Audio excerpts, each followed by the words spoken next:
ان کے مطابق ابھی تک وہ ٹینیور ختم نہیں ہوا کہ جب تک آپ کی ڈیل ان کے ساتھ ہوئی بھی. That is fine. تو جیسے ہی وہ ٹینیور آپ اگر پری میچور، چلیں میں آپ سے پوچھ لیتا ہوں گلے عائشہ بھٹی صاحب، اگر آپ پری میچور کوئی ڈیل ختم کرنا چاہتے ہیں، انٹرنیشنل جو سوورن گارنٹیز بھی ہوتی ہیں، تو از اٹ پاسبل کہ آپ کریں، یا آپ کو پھر آپ کو انٹرنیشنل کورٹ میں جانا پڑے گا، اربوں ڈالر کا جرمانہ فیس کرنا پڑے گا، کیا یہ ہوگا؟ یا ریکارڈ ایک کا آپ کے سامنے ایک سینیریو ہے، کار کے ریکارڈ ایک، ابھی آئی پی سو مینی تھنگس، آئی پی آئی کا اچھا اس میں معاملہ. ہم نے یہ انڈرسٹینڈ کرنا ہے کہ پاکستان کی جو ہمارے جو اسٹیٹ کا جو اسٹرکچر ہے نا، وہ کیپٹل اسٹرکچر ہے. آپ پرائیویٹ ان کے اداروں کے بغیر نہیں چل سکتے ہیں.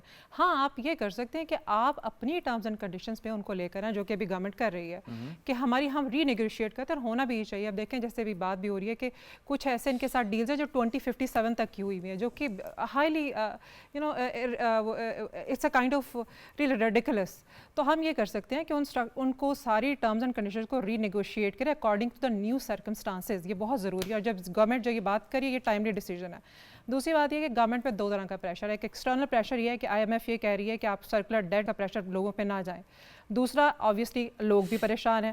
تیسری بات یہ کہ جب ہم یہ کہتے ہیں کہ ہم نے اپنا اکانومی انکریز کرنی ہے تو پروڈکشن کاسٹ اتنی زیادہ ہو گئی ہے کہ آپ کیسے کہاں سے آپ کنزیومر کاسٹ بھی انکریز کر رہے ہیں. تو ڈیفینیٹلی وہ کنیکٹ ہو رہا ہے ایکسپورٹ کے ساتھ. ایکسپورٹ آپ اتنی I mean it's impossible. But what you can do is that you can work on your own circumstances according to the benefit of the people, جو کہ گورنمنٹ یہ کر رہی ہے.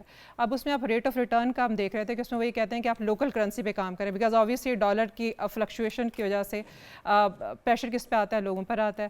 یا پھر آپ گیس کی جو ڈیولپمنٹ کے جو سرچارج جو ہے اس کو آپ ری نیگوشیٹ کریں، وہ بھی بہت ضروری ہے. پھر اس کے بعد کیپیسٹی کی جو کیپیسٹی چارج کی جو ٹرمز اینڈ کنڈیشنز ہے اس کو ریویلیویٹ کرنا ضروری ہے. اسٹیٹ اس پہ کہتی ہے کول بیسڈ آئی پی پیز جو ہیں اس میں کول جو ہے وہ امپورٹ ہو کر آتی ہے.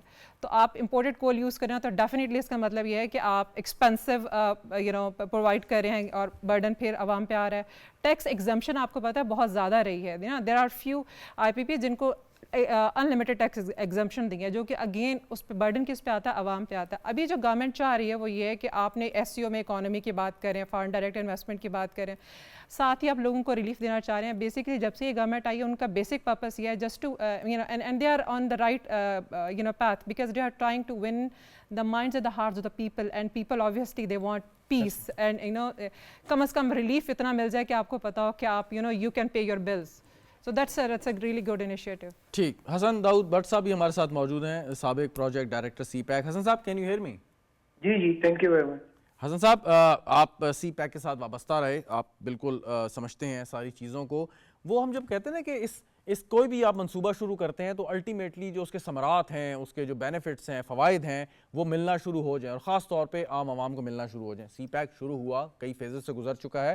اب عوام تک جو ریئل اور ٹرو بینیفٹ جانا ہے وہ کب تک چلا جائے گا، کب جائے گا، کب امپلائمنٹس جو ہیں وہ اپرچونیٹیز کریٹ ہوں گی اتنی بڑی تعداد میں، اکانومی میں کنٹریبیوشن ہوگی، ہمارا روپیہ چل پڑے گا؟ حسن صاحب جی آپ کا بہت ہی انٹرسٹنگ کویشچن ہے، کیونکہ جس طرح کے آپ سینیریو میں اس وقت ایگزسٹ کرتے ہیں، جو چیلنجز جو آپ کو ملتے ہیں، چاہے جس طرح آپ ابھی تذکرہ کر رہے تھے آئی پی پیز کا، یا اوور آل پولیٹیکل انسرٹینٹی کا ہے، اس کے علاوہ اوور آل اکنامک چیلنجز ہیں، آپ کی ڈپینڈنس ہے باہر سے.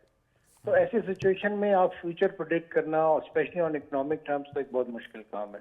ہاں آپ گزرے ہوئے کل کا تو ضرور بتا سکتے ہیں آنے والے، لیکن آپ کچھ میئرز لے سکتے ہیں. جب میں پی ایچ ڈی کر رہا تھا تو میرے استاد ضرور یہ کہا کرتے تھے کہ رسک ہونا جو ہے یہ برا نہیں ہے، لیکن رسک کا پلان نہ ہونا ان کو میٹیگیٹ کرنے کا یہ ایک ایشو ہے. اور اسی طرح ہی جو آپ آئی پی پی کی بات کر رہے تھے، آئی تھنک اگر ہم پریگمیٹک پلاننگ اس وقت کرتے، اور پلاننگ کا مقصد یہ ضرور ہوتا ہے، میں آپ کے سوال کا جواب بھی دوں گا، لیکن آئی پی پی چونکہ انرجی کا ایک سی پیک ایک بہت بڑا ایریا ہے، تو اس لحاظ سے یہ بہت ضروری ہے ہمیں سمجھنا کہ آپ جب کوئی ڈیسیژن لیتے ہیں اور وہ اگر اس کے اندر چیلنجز آتے ہیں، جس طرح آپ نے کہا کہ انڈسٹری نہیں لگ رہی تھی، کووڈ آ گیا، تو آپ ری ایگزامن کرتے ہیں. ہمارا یہ ہوتا ہے کہ ہم پلاننگ ایک تو لانگ ٹرم نہیں کرتے اور شارٹ ٹرم کو بھی ری ایگزامن نہیں کرتے تاکہ چینج. جہاں تک سی پیک کا سوال ہے، آئی تھنک کہ 6000 میگا واٹ آ چکی ہے. بائی 2029 ہمارے پاس تقریباً 10,000 میگا واٹ انرجی آ جائے گی. اس کے علاوہ آپ دیکھ رہے ہیں کہ انرجی آپ کی کنیکٹیوٹی ہے تقریباً 500 کلومیٹر روڈ ہے.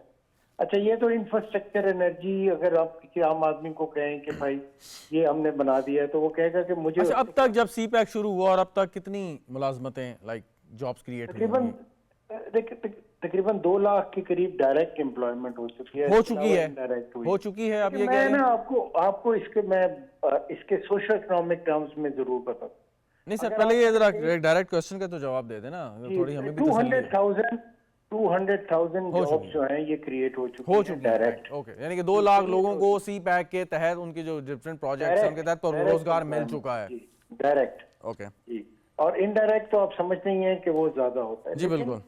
لیکن میں یہ ضرور بتاؤں گا کہ جو نیکسٹ فیز ہے جس کے اندر ٹورزم ہے جس کے اندر ایگریکلچر ہے یہ آئی تھنک ڈائریکٹ اس کا ہے. لیکن میں پھر آپ کو ایک بات بتاتا ہوں کہ عام آدمی یہ پوچھ سکتا ہے کہ میری جیب پہ اس سے کیا فرق پڑا. میں سمجھتا ہوں کہ اگر ہم نیکسٹ فیز کے اندر بھی اور ایون ابھی بھی جب آپ کے پاس ہائیڈل انرجی آئے گی جو کہ ریلیٹیولی چیپ ہوتی ہے, آپ کے پاس رینیوبل انرجی آئے گی جو کہ اب آپ فوکس ہے گورنمنٹ کا اور سی پیک کے اندر ہے, تو انرجی سستی ہوگی. لیکن میں پھر یہ ضرور عرض کروں گا کہ یہ آپ ضرور کبھی بھی نہ سوچیں اگر آپ کی جس طرح کی پاپولیشن گروتھ ہے. اچھا چلیں that's a very vast subject. Hassan صاحب آپ نے بالکل درست میں آپ کو فرمایا. ایک بات کمپلیٹ کرنا چاہوں. جی کوئکلی. آپ کو انڈسٹریل گروتھ بہت لازم ہے اور آپ کبھی یہ نہ سوچیں کہ انرجی سرپلس ہے. آپ انڈسٹریل گروتھ کریں, یہ انرجی آپ کے لیے کم پڑ جائے گی. ایبسولوٹلی آپ نے بالکل یو نیل اٹ. بہت بہت شکریہ آپ کا چودھری محمد اکمل صاحب, آپ کا بھی شکریہ. حسن داؤد بٹ صاحب, سید باسم رضا صاحب, گلے عائشہ بھٹی صاحبہ, آپ کا بھی شکریہ. ناظرین آپ نے سنی پروگرام دیکھنے کا آپ کا بھی شکریہ. اجازت دیجیے, خدا حافظ.